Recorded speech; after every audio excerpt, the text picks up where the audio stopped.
નમસ્તે વિદ્યાર્થી મિત્રો, અત્યાર સુધી આપણે ચેપ્ટર નંબર 5ની અંદર આવૃત્તિ વિતરણની વિષમતાની અંદર જુદી જુદી વ્યાખ્યાઓ અને વિષમતા માટેના કેટલાક સૂત્રો સમજ્યા છીએ. એનું ઝડપથી રિવિઝન કરી અને પછી આજે આપણે આગળ બીજી થિયરીઓ પર જઈએ. એમાં આપણે જે રીત ભણ્યા એમાં કાર્લ પિયર્સનની પદ્ધતિ. હવે કાર્લ પિયર્સનની પદ્ધતિ ક્યારે વપરાય છે? તો વિષમ આવૃત્તિ વિતરણમાં મધ્યસ્થ અને બહુલકની કિંમતો સમાન નથી. આ એનો આધાર કહેવાય. કાર્લ પિયર્સનની પદ્ધતિનો આધાર જણાવો એમ પૂછે તો એનો આધાર છે વિષમ આવૃત્તિ વિતરણમાં મધ્યસ્થ અને બહુલકની કિંમતો સમાન નથી. ત્યારે આપણે વિષમતા મેળવવાની કાર્લ પિયર્સનની રીત આ સૂત્રોની મદદથી વાપરીએ છીએ. એમાં એક બહુલકીય આવૃત્તિ વિતરણ હોય તો વિષમતા મધ્યક અને બહુલકના તફાવતથી મેળવાય છે. અને વિષમતા એ મધ્યક અને બહુલક એમના તફાવતથી કઈ રીતના મેળવાય? તો સૂત્ર છે SK બરાબર x બાર માઇનસ m0. આ વિષમતાનું નિરપેક્ષ માપ થયું SK બરાબર x બાર માઇનસ m0. જ્યારે વિષમતાક જેની કિંમત છે x bar minus m0 upon s. s એ પ્રમાણિત વિચલન કહેવાય છે. અને વિષમતાકની કિંમત એક બહુલકીય આવૃત્તિ વિતરણ હોય ત્યારે કાર્લ પિયર્સનની પદ્ધતિથી એક બહુલકીય આવૃત્તિ વિતરણ માટે વિષમતાક જેની કિંમત -1 +1 અને એની વચ્ચે હોય છે. પણ જ્યારે એક કરતાં વધુ બહુલક ધરાવતું આવૃત્તિ વિતરણ હોય, બરાબર, કે પછી સીધો બહુલક અસ્તિત્વ ધરાવતો ન હોય ત્યારે વિષમતા શોધવા માટે x બાર માઇનસ m0 વપરાતું નથી. પણ બહુલકનું આ સાદિત સૂત્ર વાપરી અને આપણે અગાઉ સમજાવ્યું એમ સૂત્ર મેળવીએ છીએ SK બરાબર 3 x બાર માઇનસ m. અને એની અંદર વિષમતાકનું સૂત્ર J બરાબર 3 x બાર માઇનસ m ભાગ્યા s. અને આ સંજોગોમાં એટલે કે એક કરતાં વધુ બહુલક ધરાવતા આવૃત્તિ વિતરણ માટે વિષમતાકની કિંમત કાર્લ પિયર્સનની પદ્ધતિ મુજબ ક્યાં હોય છે? તો -3 +3 ને એની વચ્ચે હોય છે. અને એ સિવાય મેં બીજું એક માપ પણ કીધેલું કે HL જોન્સને જે શોધ્યું છે એના સિદ્ધાંતિક ગણતરી કરી અને ગાણિતિક મૂલ્યો વિષમતાકના ગાણિતિક મૂલ્ય કોની વચ્ચે હોય છે? તો એ મેં તમને અગાઉના વિડીયોમાં સમજાયેલું કે -√3 +√3 અને એની વચ્ચે.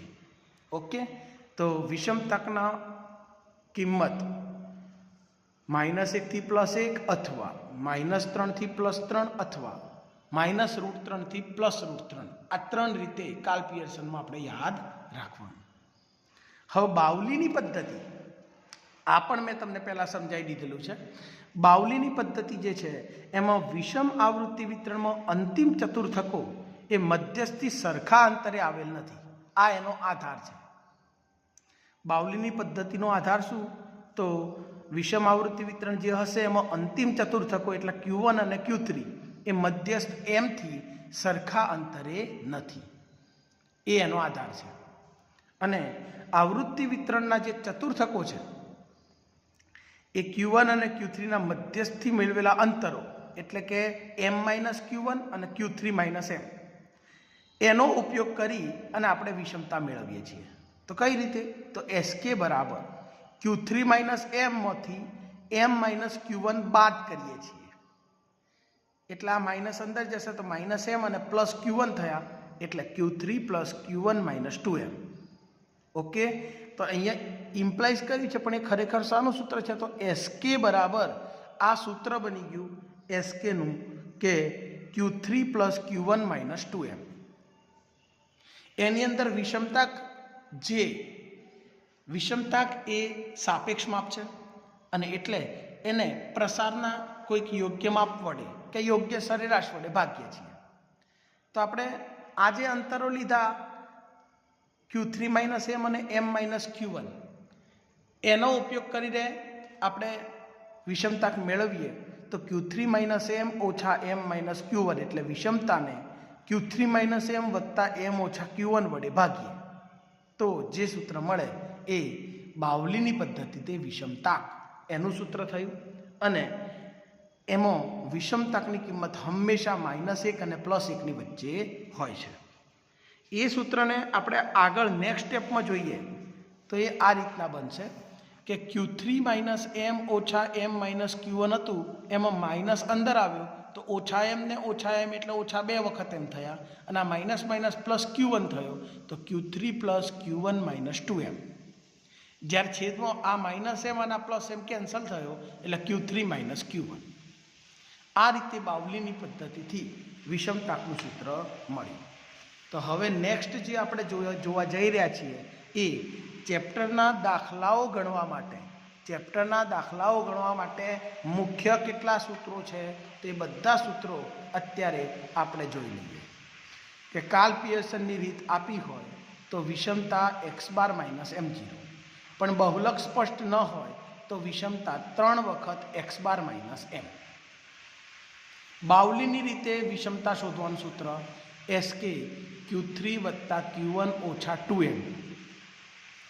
અને વિષમતાક શોધવા માટેના સૂત્રો કાર્લ પિયર્સનમાં બહુલક સ્પષ્ટ હોય તો x બાર માઇનસ m0 અપન પ્રમાણિત વિચલન s.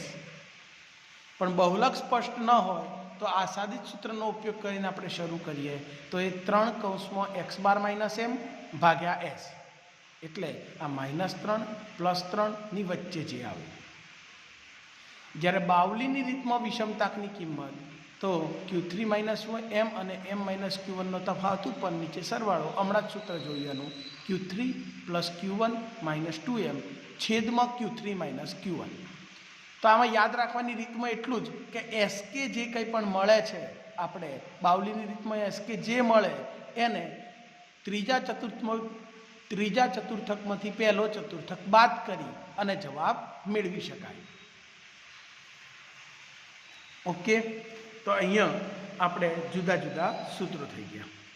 હવે વિષમતાના માપ મેળવવાની પદ્ધતિઓની તુલના. તો આ જે બાબત છે એ નવા અભ્યાસક્રમ મુજબ આપણે જોઈએ તો એ કોર્સમાંથી કાઢી નાખવામાં આવે છે.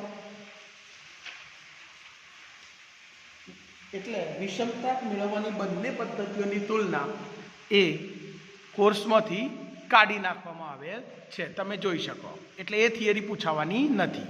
ઓકે, તો જે તુલનાત્મકવાળી થિયરી છે એ કોર્સમાં નથી, પણ દાખલાઓ ગણવા માટેના આ ચેપ્ટરની અંદર સૌથી અગત્યનું જે કંઈ પણ છે દાખલાઓ માટે એ બધું જ એક વખત આપણે ફરીથી સમજી લઈએ આના મદદથી. એક એક મુદ્દા આપણે જોઈશું.